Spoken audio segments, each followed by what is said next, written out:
Hello, world. Welcome to episode 84 of the Jimmy Canz Show. It is a classic supercard retrospective yet again.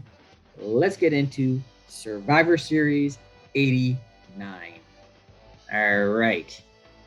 This was a WWF event held on Thanksgiving Day, November 23rd, 1989, from the Rosemont Horizon in the suburban Chicago town of Rosemont, Illinois.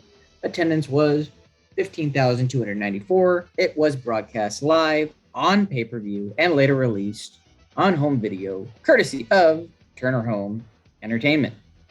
The action was called by Gorilla Monsoon and Jesse the Body Ventura. It is the third Survivor Series and the first not held at the Richfield Coliseum outside of Cleveland. So this is also the first Survivor Series with the team names. First one that didn't have a team made up of all tag teams, and also no women's team on this one either. So there's a couple of firsts in this one.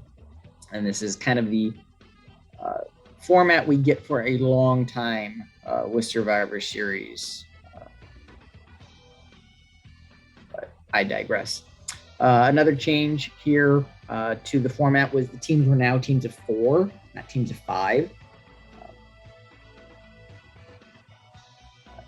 It is a Survivor Series, though, so be ready for teams to have substitutions. Thanksgiving tradition continues. They're going to change up who was originally announced for the teams. Happens all the time. So 5 elimination matches in this one. So let's get into it. A lot to discuss here. All right. The opening contest saw the Dream Team, captained by the American Dream himself, Dusty Rhodes, who was joined by Bruce the Barber Beefcake, the Red Rooster, and Tito Santana, and they were taking on the Enforcers, captained by the Big Boss Man, the African Dream Hakeem, Rick the Model Martel, all managed and joined by Slick, and the Honky Tonk Man, managed by Jimmy Mouth of the South Heart. Oh, wait a minute! Survivor Series strikes yet again as Hakeem is replaced by Bad News Brown. So, second year in a row, Bad News is in as a substitute. So, the match in and of itself, the Strike Force feud continues in this one with Martel getting the upper hand yet again. He got the upper hand at Survivor Series. He gets the upper hand here. The upper hand at SummerSlam. He gets the upper hand here again at Survivor Series, eliminating Tito with a simple roll-up. So, like I said, this is the second year in a row that Bad News is a substitute for a member of a team. I guess Boss Man didn't learn from the previous year, as Bad News gets in, he and Boss Man get into an argument, leading to Bad News just walking out on the team while he's the legal man and getting counted out, thus being eliminated. So now the teams are all evened up at 3 apiece. The Beaver comes in next and takes out Honky after a high knee. So now the Dream Team is up with a 3-2 advantage. Beefcake ends up doing in Martel exactly like Martel did in Tito with a roll-up. So now the Dream Team is up 3-1 as only the team captain, the Big Boss Man, is left for his team. Boss Man ends up being able to eliminate the Rooster after a Boss Man slam. Dusty then comes in, and it is captain against captain, with a Dusty eventually getting the W in this one after a flying crossbody onto Boss Man. So the Dream Team wins with Dusty and Beefcake surviving.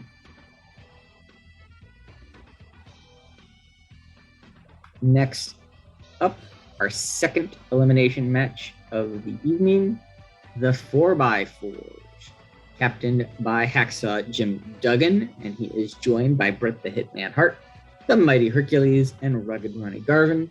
taking on the team of the Kingport, captained by the Macho King, Randy Savage, who had sensational Queen Sherry with him, of course.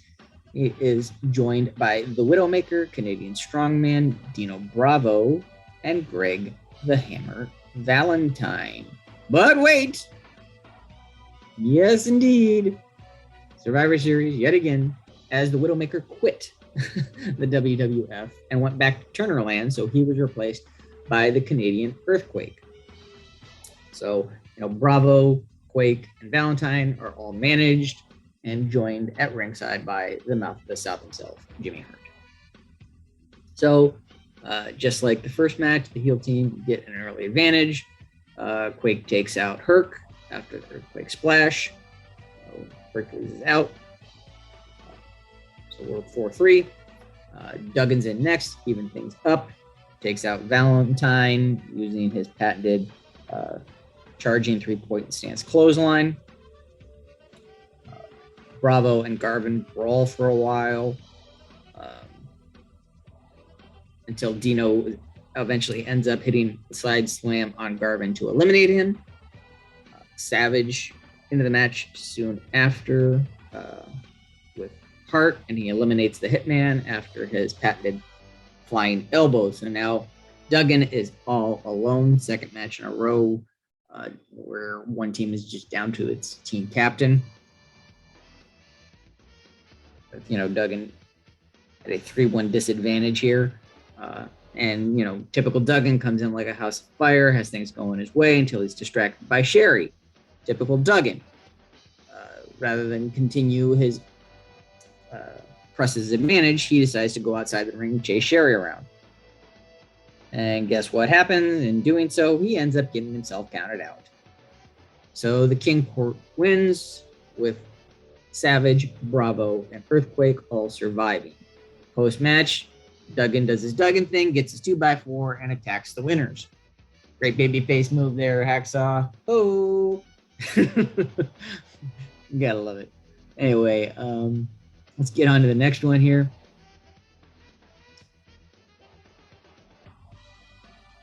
We have the matchup of the Hulkamaniacs taking on the $1 Million Team. All right.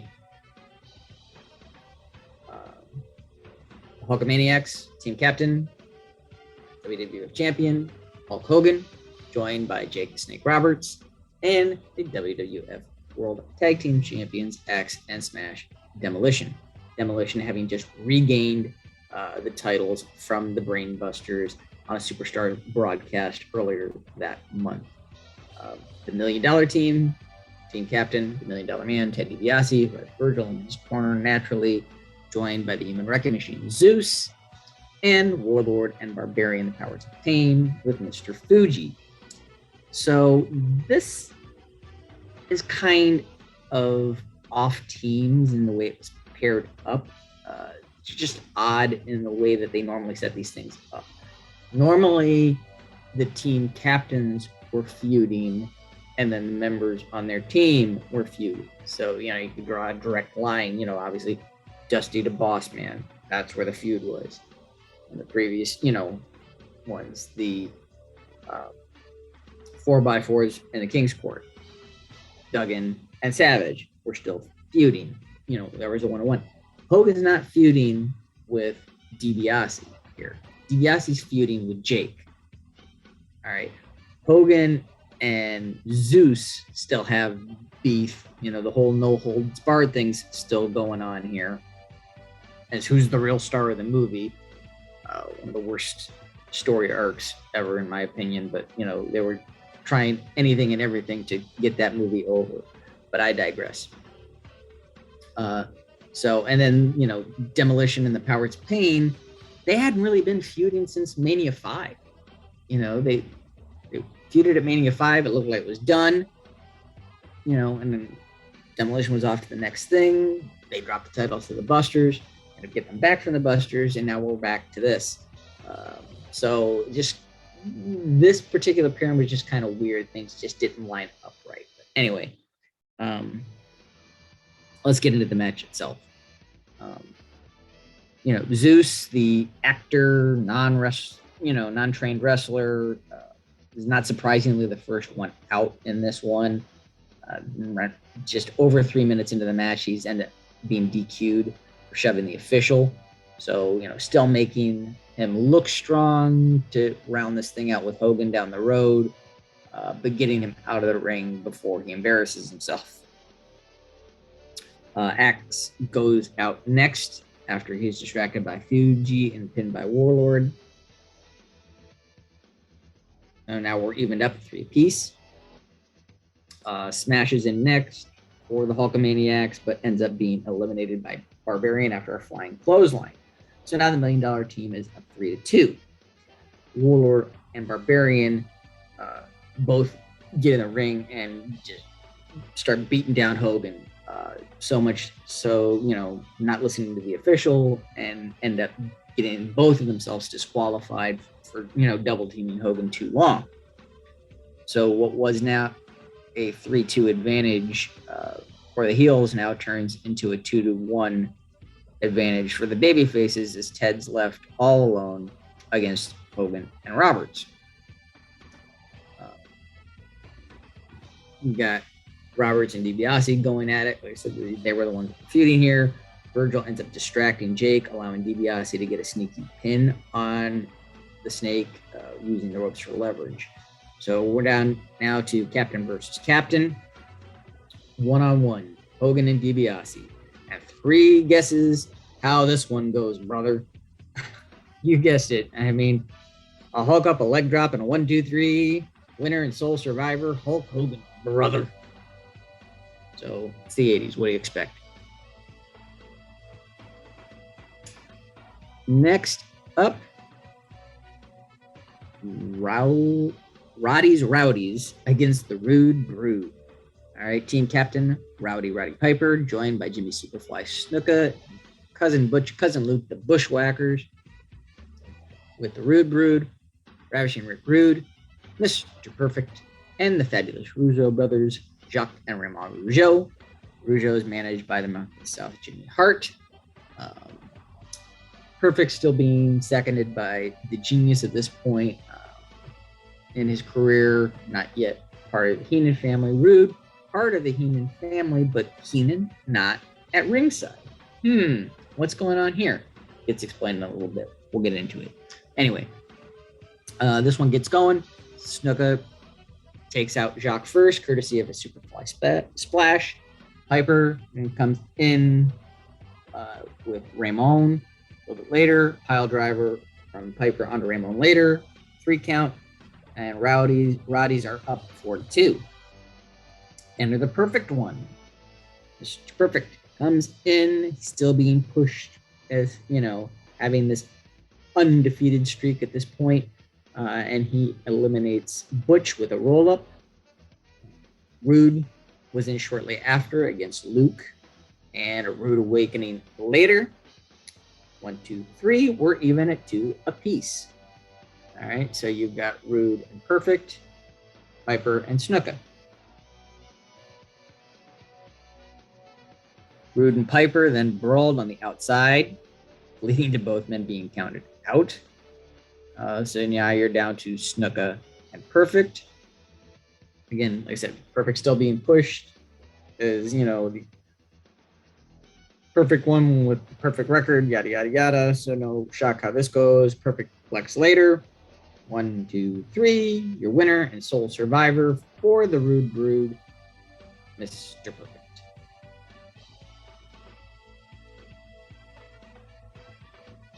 And last, but certainly not least, our final elimination tag of the night saw the Ultimate Warriors against the Heenan family. The Ultimate Warriors were captained by Intercontinental Champion, the Ultimate Warrior, and he was joined by Jim the Anvil Neidhart and the Rockers, Shawn Michaels and Marty Jannetty.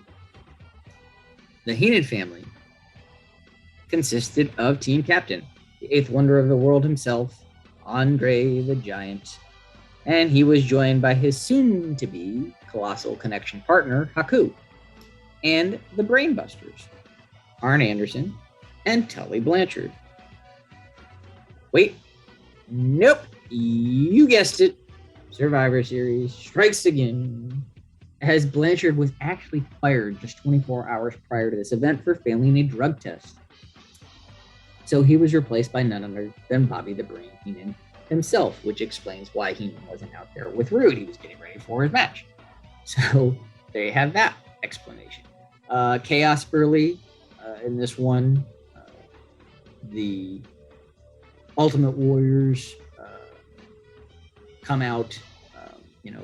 Anvil and the Rockers come out alone without Warrior. Things start going off in the ring, and then Warrior comes flying out, late to kind of, the heroic entrance afterwards.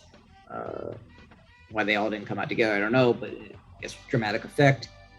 And Warrior ends up hitting a big clothesline on Andre, which Andre ends up toppling out of the ring and gets counted out just 26 seconds into the bout.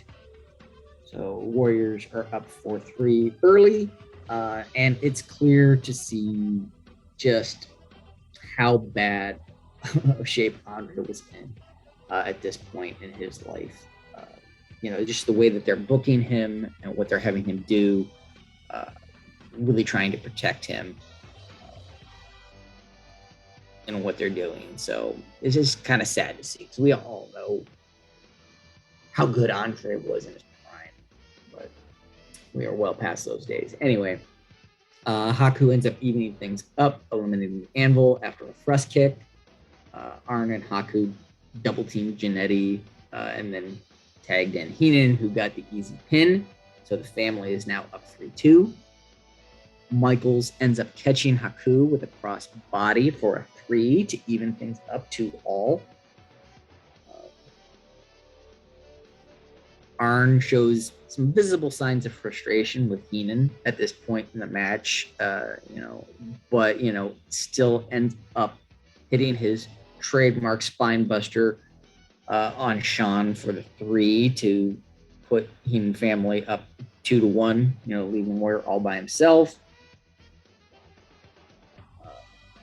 Has a little bit of an advantage on Warrior until Warrior ends up eventually, Irish whipping Arn across the ring, who collides with Heenan on the apron, knocking Heenan off to the floor and allowing Warrior to hit his Gorilla Press splash combo for a 3 to eliminate Arn. So now we're down to 1-1. The Ultimate Warrior and Bobby Heenan. Heenan regains his composure, some of his faculties, and then he starts yelling at Arn as he thinks Arn's just walking out on him as he's making his way to the back. Realization dawns, realize exactly what happens. Warrior and walks up behind Heenan and, proceeds to throw him every which way but Sunday. A shoulder tackle and a splash later, your winner and sole survivor in this one, your Intercontinental Champion, the Ultimate Warrior. Warrior celebrates a little bit and then storms to the back, running over Heenan in the process. So there you have it. So that was Survivor Series 89, typical Survivor Series. Love the team names. Wish they brought back and went to more of this format over the brand warfare thing. This further rounds out, some feuds, putting, those combatants in the ring together without giving us those same one-on-one or same tag matches, dependent on what feud you're talking about, over and over and over again. Like I said, I just think, the concept of this is sorely missed. And I wish they would kind of bring it back. But anyway, this also shows, the direction that the WWF appears to be headed as we go into the 90s, having Warrior go on last and not Hogan. It shows us that, they're looking to shift things, but